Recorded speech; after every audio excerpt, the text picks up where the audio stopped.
Chennedy Carter is currently a player for no one at all. She is not playing basketball, and we have a situation where one of the top 15 players in the world is not in the league.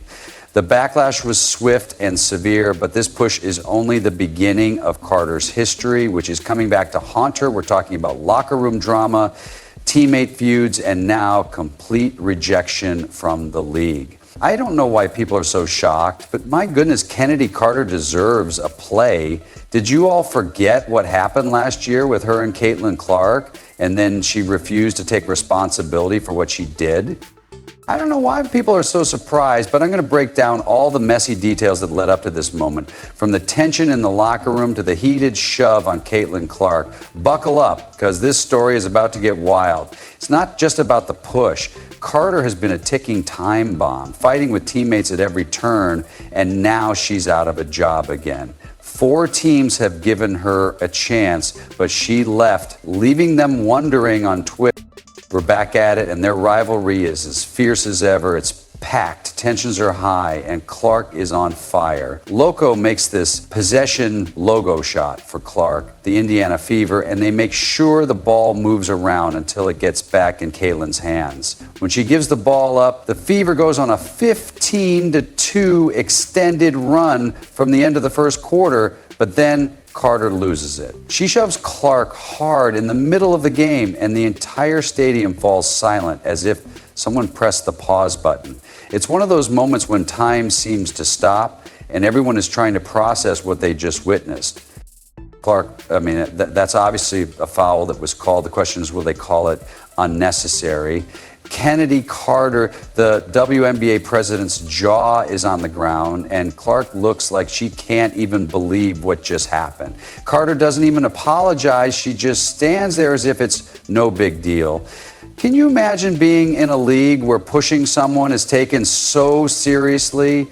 This isn't tackle football, people. In basketball, this type of contact is a big no-no.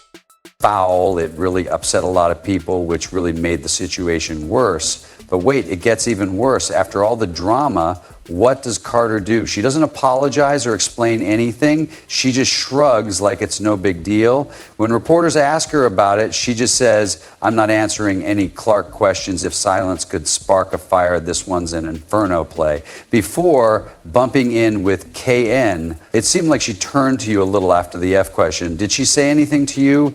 I don't know what she said, what you say to her. I didn't say anything. Everyone is wondering what will happen to Carter now, and let me tell you, it's not looking good. Even worse than that, I think the push changed her career, and I'm telling you right now, it's not looking good for Chennedy Carter. However, let's take a moment to think about the WNBA's future. Clark has been drawing large crowds and igniting interest in women's basketball in a way that has never been seen before. And now, in the midst of all that positive momentum, we have this incident that many people were kind of surprised about. Not because I know what I'm saying, because what she did to Caitlin Clark was totally unnecessary. And I'm here to tell you guys that she's living with that decision today because she is unemployed. You have to wonder what's going through Carter's mind right now, because she doesn't have a job.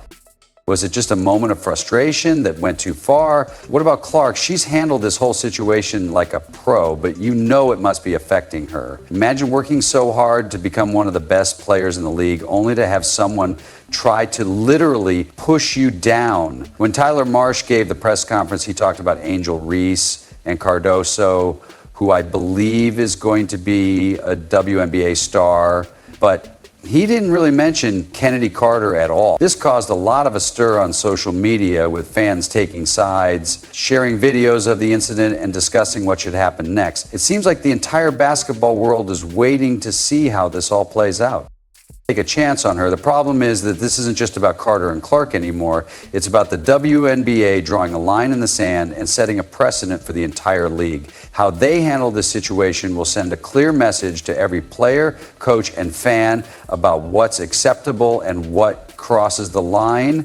You might be thinking that someone will give Carter another chance. but you're completely wrong. The Chicago Sky didn't just bench her, they cut her without any conditions, no contract, no trade, no core designation, just a simple thank you for playing, now leave. The craziest part is that she wasn't just any player, she was their top scorer, but they allowed her to leave without even attempting to get anything in return, which is practically unheard of in the WNBA. Then, she receives no offer to return from the Chicago Sky, which many have been. A lot of people, including myself, are wondering if Carter is worth the risk because she left Texas A&M as a top prospect and ended up as the Atlanta Dream's first-round pick. Carter's past is even messier than we thought. She left Texas A&M as a top prospect, which is a clear sign of her incredible potential, but instead of building a bright future, she threw it all away. Let's break it down. Cheer for your teammates, be a part of this team, and then there's an altercation. Chennedy Carter was sent to the locker room during the game, and this is what has been reported after the game. I suppose Chennedy Carter wanted to physically fight Courtney Williams, but she backed off and said no way. So there wasn't a physical altercation, and you're right, Carter really went at it with Courtney Williams back when she was with the Atlanta Dream. Remember, Courtney is one of the league's most laid-back players, and she was prepared to throw down on the court. Imagine being so difficult that even she ended up in a dispute with you. The Atlanta Dream did little at first, but eventually had no choice but to suspend Carter. You would think Carter would have learned her lesson when she signed with the Los Angeles Sparks in the middle of her sophomore season. But it didn't end there. She was benched once more for poor behavior, and no matter where she goes, trouble seems to follow. Here's where it gets even worse, though. She ended up playing a lot fewer minutes there, and the Sparks claimed that this was due to her poor behavior, which was in the 2022 season. In the 2023 season, the Sparks simply decided to release her injury. At this point, you might be wondering how bad it could really be, so allow me to explain. Wouldn't touch her with a 10-foot pole. That's not an exaggeration. Carter has officially turned into a radioactive substance. The entire league is looking the other way, and none of the teams were willing to pick her up after she went to play in Turkey. Then the W team began to look at her again and think, maybe we should give this person another chance. And she was signed to the Chicago Skies along with Teresa Weatherspoon, Angel Reese, Camel Cardos, and the rest of the team, who was then the CEO of, if you want proof, just take a look at the Chicago Sky's decision. They didn't just cut ties, they didn't even try to keep her.